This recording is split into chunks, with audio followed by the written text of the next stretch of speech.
So you've done an amazing wash day, it turned out really well, your hair is defined, you don't have any frizz, and then you wake up the next day and it's all stretched out, you have some frizz, there's no definition. What do you do?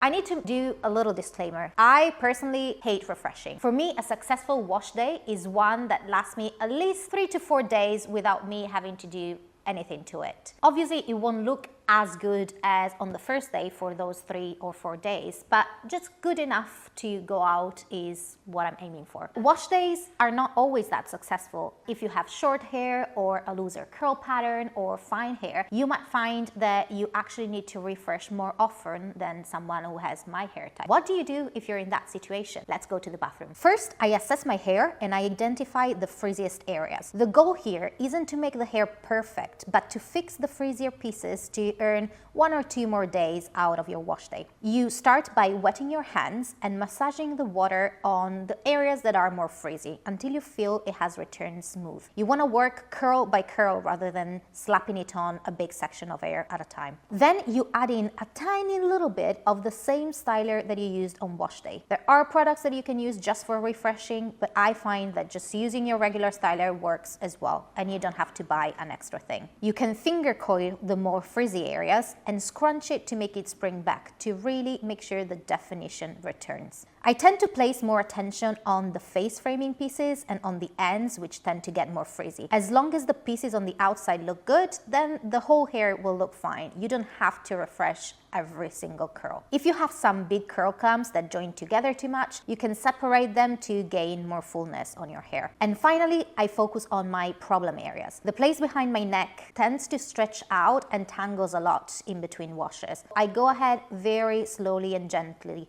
finger detangling without pulling too much and making sure that I don't cause breakage. If there isn't enough slip and I can feel that the hair is pulling, I add a little bit more of the product to really smooth it out. After I've refreshed the curls all over my head and it looks more even, it's all done. After a few minutes, you should start seeing some crunch forming on your curls. You just gently have to scrunch them back up to make it blend in better with your hair so that it doesn't look as starkly defined compared to the rest of your hair, which is a bit more natural and frizzy in a way. A little fluff, and there you have it, ready to go for another day.